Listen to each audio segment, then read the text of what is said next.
So there are the markers when you're 1, you're 2, you're 3, you're 4, you're 5. There are certain things we look out for as teachers that we know that at a particular age you should be able to do.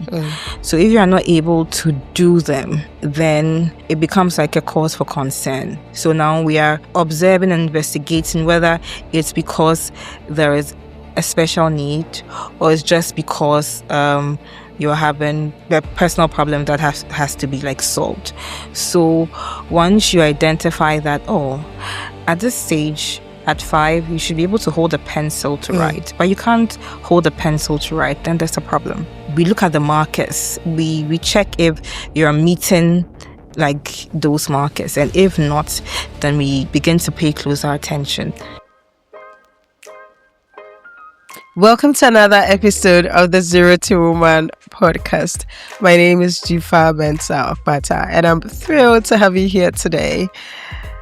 Today, we'll be speaking with Dora Lomo. She's an educator, early childhood expert, and an edtech consultant. We will talk everything about education, about children, and about doing it right. Welcome.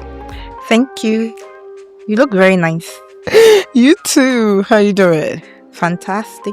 I can tell. Only a handful of people want to become teachers when growing up. How did you decide that you wanted to be a teacher? So funny thing is, I didn't grow up saying that I'll be a teacher. Okay. My father was a teacher and I didn't want to be a teacher because I didn't see it as a very luxurious and lucrative job. So I wanted to be so many things. At a point, I wanted to be a journalist, a lawyer, a doctor. I wanted to be so many things.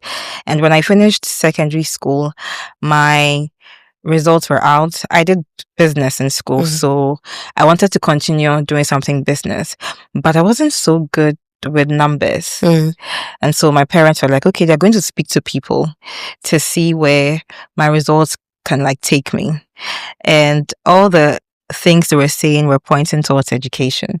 So when they told me, I wasn't so enthused. I wasn't happy because I felt like when you ask a question, what are you going to do in school? You're going to study early childhood education. I didn't understand it then. And so I didn't feel like it was okay. But I wanted to go to university too. So I went to school. And then when I got to university, I realized that, okay, I like it here. And I want to be here because things came very easy to me. I was able to study very well. I didn't struggle through university like I did through, secondary school. Tell me about your path to becoming an early childhood expert, right from finishing your first degree till date. Okay. So I didn't start out in the early years field. I went into primary education. I was there for 6 years. Okay. Then after COVID, I moved to the early years sector. So then I had the first degree, so that was like the base. But then I've gone through other certifications just to get knowledge to help me grow in my field. I've also worked with people who are experts, so I've learned from them. I have taken their experience and then shaped it to suit me. So there's a lot of like learning going on in inclusive education, technology, classroom management. All these things have counted to help make me like the early years expert that I am today. What does your day-to-day life look like? So in the mornings when I get to school, that's in school. When I get to school, I have planned everything the day before. So what to teach, what their morning is going to look like, is already planned. So when I get to school, if there's a student already there, then it means that I get whatever I've planned for the morning ready. So we do our morning work. We have morning drills sometimes. We have silence hour. The children read. Then we go for assembly. After assembly, we come to class. We start our day. There's a lot of reading, a lot of writing, there's a lot of play. Then we go home and we have fun. Through it all, I have to make sure that they're enjoying what they're doing. So that's like a typical day in the life of a teacher. Yes. And then there's marking for books. Yes. How has your understanding of child development changed over the last decade? So I used to think that child development was a simple thing, but I have come to appreciate the fact that it's complex and every child goes through different things at different points in their lives. They might be twins, but their experiences are not the same. So I, as a teacher, I'm supposed to make sure that I am tailoring instruction to suit their needs, to make sure that I'm catering for their differences. What is early childhood education? So early childhood education is education for learners between the ages of 0 to 8 years. Yes, so from 0 to 8. But recently, I've seen that the cap is at 5. The early years ends at 5. So everything about the education, we utilize play-based learning in the early years section. So, and thematic learning. So it's not just about coming to school, stand in front of them and saying. It has to be play-based. It has to be integrated teaching. So that's basically early years. Yes. How different is that from people who are 10 years and above? And I'm not talking about even teenagers or anything, but, before you get to that teenage year, how different is that early years from those years that you need to have specialized education for those early years? So with Ghana, our curriculum in the early years sector is theme-based, is organized around themes. So our curriculum is different from the rest of the ages. So we do only 4 subjects. So that's a different ball game. And we utilize play-based learning. Everything we do is centered around getting the child to explore, to make meaning of their own learning. That's our curriculum. So we do not have, we don't single out our subjects. No, everything is connected. So we work with themes, and there are 7 broad themes that we work with, and our subjects are around those things. So that's a huge difference, because when you go higher, you learn specialized subjects, but we don't do that here. And in the early years, we are teaching you how to read, we are teaching you how to write, how to hold a pencil. We don't teach that to the elder ones. So at that stage, it's very, very, we are getting you to get the foundation so that when you grow, you can learn independently, or you can transition well into, other areas. Yes. So very different. It's not the same as the others. Yeah. What do you wish every parent knew about how a child's young brain develops? So by 5, 90% of a child's brain is developed. Okay. So that's why we introduce them to a lot of things at that age, because it sets the pace for their later years. So you have to make sure that you're giving your child a good foundation in terms of school. Your environment is one that will encourage your child to thrive. You are introducing the child to different experiences, because all these things shape their view of life and shapes how they learn in the classroom. So if you know that 90% of a child's brain develops at that time, at that age, you take it very seriously. It's not, when she grows, she'll grow out of it. No, you have to make sure that certain values are imbibed in the child at that stage. They are used to certain routines so that when they grow, things becomes easier for them. Yeah. How do you handle children with different mental capabilities? And you know what I mean? Yes. The rise of different type of mental capabilities, like HDD and all of these things. How do you handle and treat them?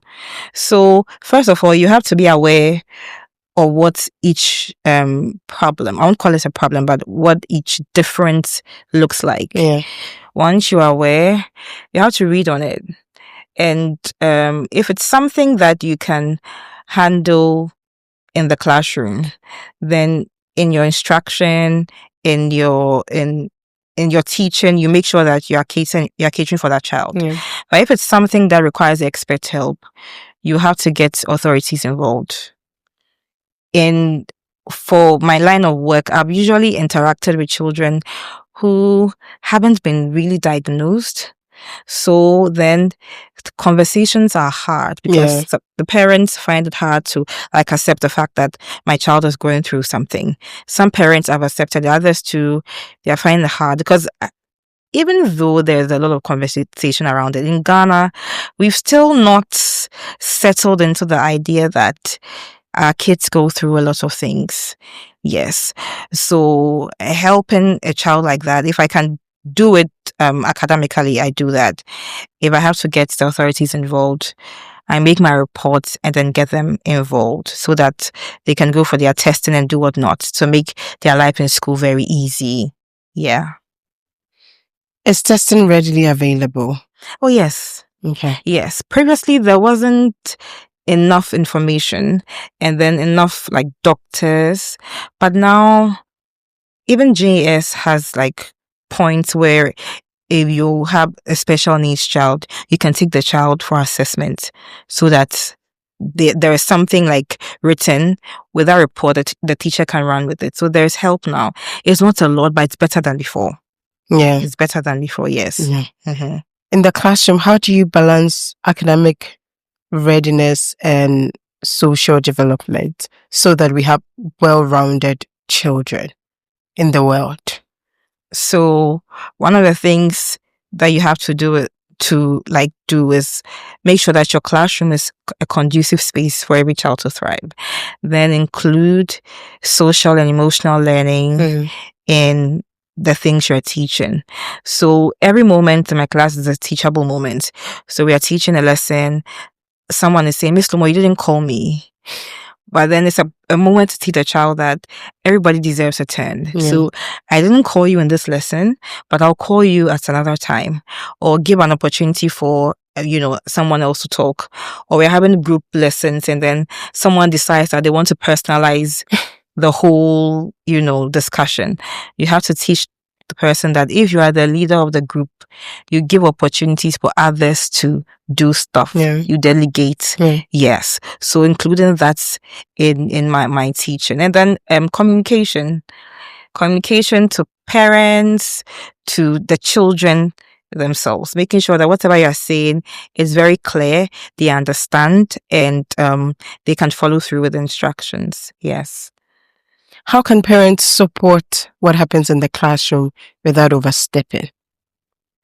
You have to make sure that you are communicating things properly to parents, because sometimes when they don't understand what is happening in the classroom, they tend to come in with all their ideas, which are sometimes very helpful.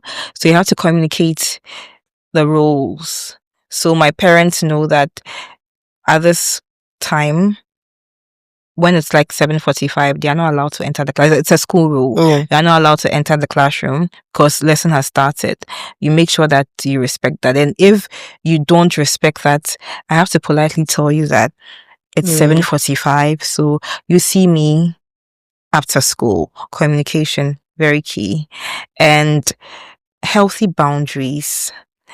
Sometimes you're friends with parents, but if you do not have very clear boundaries, they tend to overstep their boundaries. So you have to make sure that you have healthy boundaries. They know that the job is the job. After school we can chat, but the job is the job. Yeah. Tell me about your work with the boards that you're on and all the other extra work you do around edtech and whatnot. How do they complement the work you do in the classroom? I'm blessed to do stuff outside of my job. Initially, I didn't even think that there are other things to consider. Yeah. In the education profession outside of teaching in the classroom. But with my interaction with dealing with people, consulting outside of my job, it gives me a different perspective. Sometimes there are even great conversation starters for certain things in my classroom. When I have a lesson and I have consulted for a client that has to do with like something with technology, I pick that idea, bring it to my classroom and see how best I can tweak some of the things that I did for them for my students so that they can also, thrive in the classroom. Yes. I've learned consistency and showing up because I used to run away from doing like offering to do things in the school. Yeah. But then working with people, making sure that I'm visible so that I can get gigs and stuff outside of my job has also taught me that if I come to school, I have to be strategic about making myself seen. Yeah. Yes. And doing my job and making sure that I'm being seen, and then also documenting. I didn't used to document things that I was doing in school. I was working hard, but working with clients, I document my progress so that I can show to other people that, oh, I'm good with this. In school too, I document the things that I do. It helps make the school know that since you joined, these are some of the things, yes, you've done to bring change, yes. Let's talk about technology. I know it's a big deal for you when it comes to education. Yeah. Why is that? Because technology helps us work very smart. Yeah. And I like smart work. I don't believe in slaving to get the job done. If there are other ways of getting it done quickly, I like it so that I can get the opportunity to use the time to do other things. And over the years, because I built a structure using technology to build structure in the way I deliver my lessons and the way I make sure that my team and I were working efficiently, we have developed like a portfolio of content. So now we don't have to break our necks to get things done.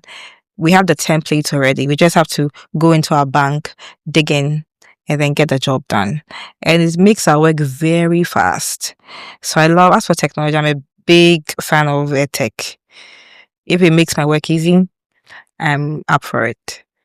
For a teacher watching you now who wants to implement some of these technology tools or edtech into their training, how should they go about it? So very basic ones you can start with is working with Google tools for collaboration. That's one. And then for keeping like a portfolio of the things you're doing in class, your lesson plan, your scheme of learning, your digital posters, your presentations, keep that. Have that. And then there's also AI, the use of AI for lesson planning. There is the use of gamified apps that helps you gamify your content in the classroom. So make use of all, these tools. If you live in an area where you cannot implement, you don't have the tools to use these things in the classroom, then you can start with the Google stuff. Some of them work online so that your students can also benefit. Yes. What does your role as an edtech consultant look like? So I work with brands to give them the perspective of a teacher regarding the products that they are bringing out. Okay. Most of a tech product. Yes. Okay. Most of them work from the perspective of the coder. Yeah, the developers. Yeah, the developer. So they don't know how it sits with the end users. So my job is to help you fine tune the product so that the end users will appreciate it and use it and make you money. Yes. That's a beautiful niche. How did you realize that you could serve that role and have like an extra, like source of income? COVID. Okay.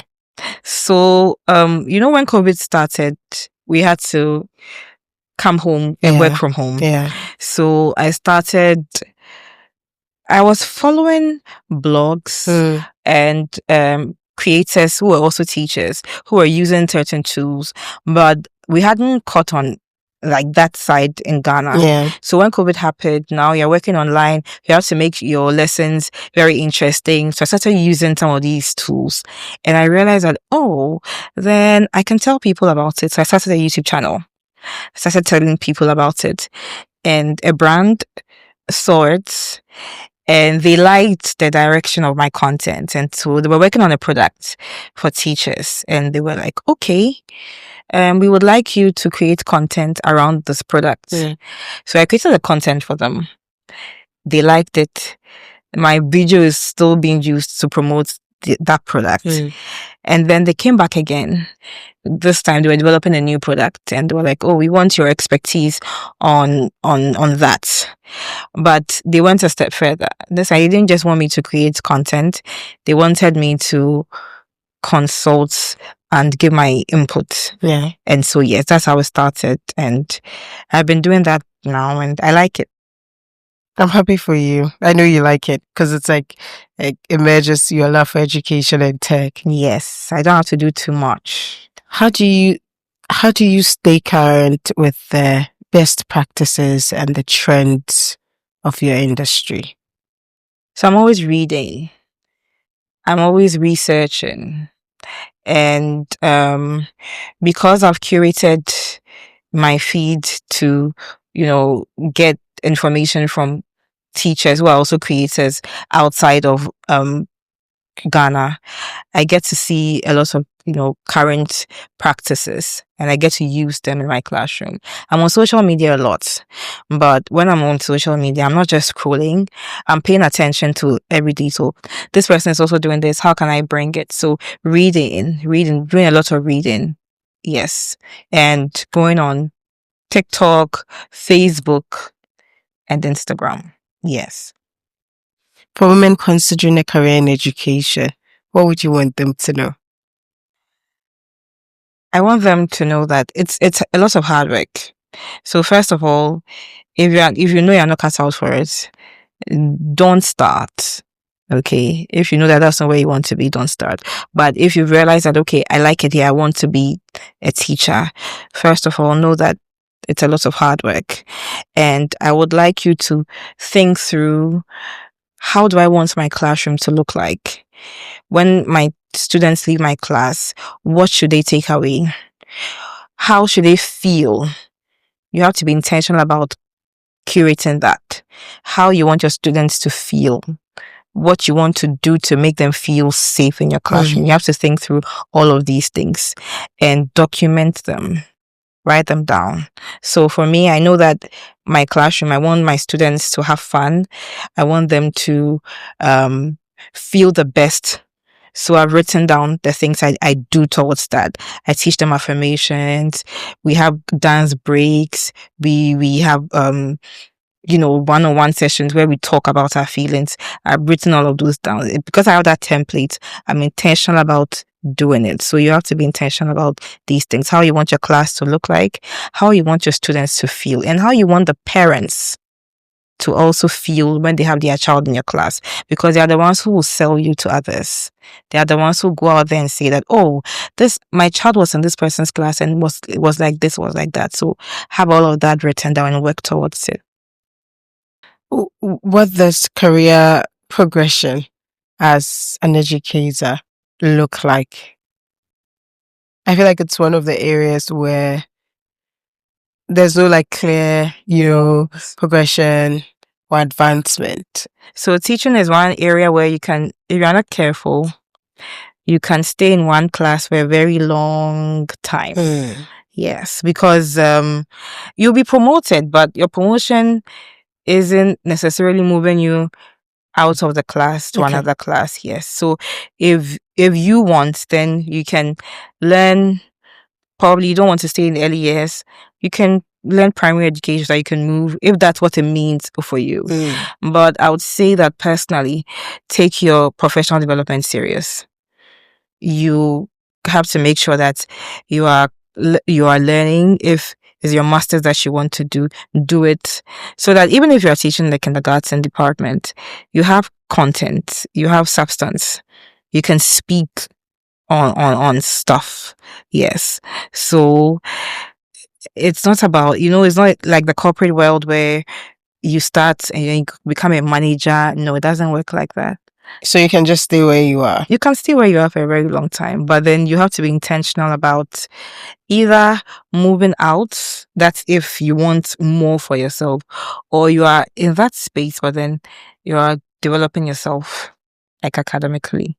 It's a very interesting space. Very, very interesting space. Because if I'm like in this space and I'm developing myself and I come back and there's no promotion for me. Oh, there are promotions, but it's not like there are promotions. You can move along the ladder, but it doesn't mean that your class will be changed. Okay, so you have your class, yes, and then maybe you can still be your class teacher and be like a, I don't know, a supervisor. So in my place, you have like a supervising tutor. So that's like you moved up the ladder. Okay. In GS, they have their own like system. You also move through, but you will still be in class. Yes, but if you're promoted, it means that it gives you an opportunity.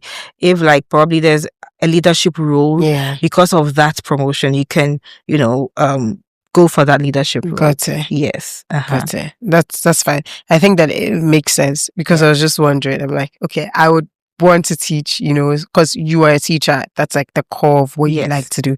So I'm sure you would still want to teach, but it would be nice to have promotions. Oh yes, where you rise through the ranks and you get like a salary raise to back. Yeah, so you'll be promoted, you get the salary, but you still be in the same class. So I feel like it's important for you to look for other opportunities for yourself, even within the same organization. You can lobby for your class to be changed. It doesn't to get the experience, because I feel like staying at one place for a long time will make you very comfortable. It will not push you to like be better. So if you want that, you can also lobby for class changes. Yes, it's very important. Would you encourage people to get into education in Ghana? Yes. Oh yes, because previously I would have said no, because I didn't understand, that there's a whole package that if you position yourself well, you can actually, I won't say milk from the profession, but you can be. Yes. So if you want to study education, by all means, because we need the brains. People think that if you're smart, you should find yourself in, like finance, you're racking the numbers, but they don't know that it takes smart people to train children. Yes. If you're a teacher, you all remember the teachers that when they came to class, they didn't do much. True. Yes. And you also remember the teachers that they did something for you. Yeah. So we need the brains. So if you think you're very smart, please, we need you. It's a public appeal to everybody watching. We need more smart teachers in the profession. If you could change one thing about the way society views early childhood education, what would it be? I wish they'll take early years seriously. Okay. And lots of people think that it's very easy to teach children. If you stand in front of them, you dance, you sing small, say rhymes, say you're done. I don't know that it involves writing lesson plans that is catering for all the different students you have in your classroom. You don't know that whatever content you're planning, you have to be intentional about it. Even the play, you plan the play. It's not spontaneous. No, it has to be intentional because they have to learn from the play. So how do you plan intentional play so that they are learning something from it? I've noticed that people mostly overlook early years. They think that, let a child go through, they'll be fine. But then you have to be intentional. You have to be intentional about the kind of school you pick for your child, because it can make or break if they don't get the right foundation, the right starts at a good school. What will happen is that now they are growing, and problems that should be solved when they were 5, they are still trying to solve those problems when they grow. Yeah. So it's very important. I feel like people should take it like seriously. It's a big deal. It is. Yes. Outside, early years is expensive. In Ghana, it's expensive, but sometimes you're concerned about the content of how much you're paying. Yes. Let's talk about neurodivergence. As a teacher, how do you identify children who have special needs? So there are the markers. When you're 1, you're 2, you're 3, you're 4, you're 5. There are certain things we look out for as teachers that we know that at a particular age you should be able to do.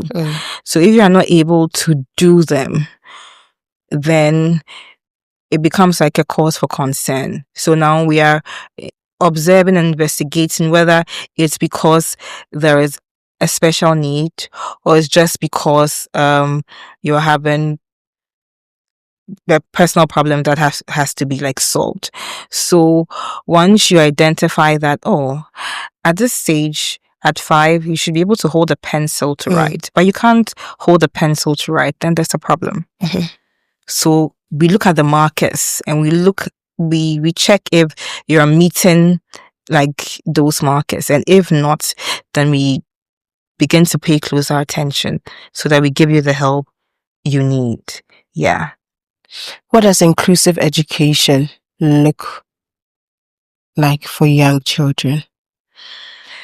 So it's creating an atmosphere or an environment that supports every child. If someone is a teacher and they want to do more in their career, what do you recommend they do? So you first have to identify what ticks for you. For me, even though I like talking, I realized that I like to share what I've learned. So more for me is sharing what I have learned with people. So that's why I started my YouTube channel. Yes. So that I can talk and share ideas on the things I'm doing in the classroom. So identify where you want to like contribute and what's the more that you want to bring to the table. If it's in the area of professional development, by all means, go for it. I would recommend you go for, you start with courses that will give you like hands-on experience in the area that you are in, and not just going for the courses because you just want to add. No, something that will be useful to you. If more means that maybe you don't want to teach, but you want to enter into consultancy, go for it. Yes, whatever more that you identify it and then work towards it. Yeah. What's your biggest take on the way education is done in Ghana? I think that in Ghana we see education as a one size fits all. We don't pay attention to like every child. And sometimes I think it's because we have very large numbers in our classroom. Yeah. So then it means that they are not able to cater for every child. But I want a Ghana where we don't see education as a one size fits all. Where a teacher doesn't come to class and then rattles and then leaves. Do you understand? Whether they understand or not, he's done. He's gone. He's gone, yeah. Yes, I want a Ghana where the teacher comes to classroom. Already their lessons are planned to cater for every child. And when they come to the classroom, they make sure that before they leave, every single child can demonstrate the knowledge that they brought to them. I want a system where the children are not afraid to speak up. Very important. And speaking up will not mean that they are arrogant. Yeah. They're just outspoken. They are just being outspoken. Yeah. I want that. I love that. It's very important. Yeah. I feel like a lot of the things we do have been affected by our culture, which is kind of like predictable, right? Yes. So there's a culture of silence. There's a culture of not being outspoken. Yes. There's a culture of like false humility. If you're outspoken, then you are rude. You're rude, you're proud. Yes. And then there's a culture of like just really shutting kids up because we think that they either do not know what they're saying or they're not smart enough. Yes. But even with that, speaking up is important, but then we also, I think we are getting to the point where, yes, we are allowing children to speak up, but then we are not also teaching them how to do it. Okay, so now we've moved from children not being able to speak up or we not allowing them to speak up. Yes. Now we're allowing them to speak up, but we're not doing it the right way. Yes. Okay. So we have children who, they lack emotional intelligence. They just say what is on their minds without looking at the environment where they are in. But these things, you teach them from a very, very young age. Okay. That before you open your mouth to speak, assess the situation and make sure that what you're saying is very sensible. Don't just speak up because you have to speak up. When you see different, it doesn't mean you should just see what is on top of your head. You don't have to cook up stories to be liked, Yeah, so speak up by all means, but make sure that you are doing it the right way. Yes. How can parents raise confident children who are not timid? First thing is opening them up to very different experiences. So you have children who every Saturday they are booked. Their parents are taking them here. They are doing this. They are doing that. They are doing this. They are acquiring different skills. It's very important because all these things shapes their brain development and gives them conversation starters. They go somewhere. Oh, you do this. Oh yes, I go for swimming. They are able to speak because of the experiences that they have, and creating an enabling environment in the house. When your child has an idea, let them give you the idea. Because sometimes, they say things and we think that, but then what they are saying is very, very sensible. It's in the homes of some people, it's the child who teaches the parents how to use the technology. Yes, true. Because they spend a lot of time with TV, so they know what the TV wants and how to operate it. So you have to make sure that when you have a child, give the child the opportunity to be themselves, to speak their minds, teach them how to say it in a very respectful way, but then let them be. Don't be afraid to let them express themselves. Yeah. What do you enjoy most about being a teacher? There are lots of things for me. Tell me. I enjoy the planning. Okay.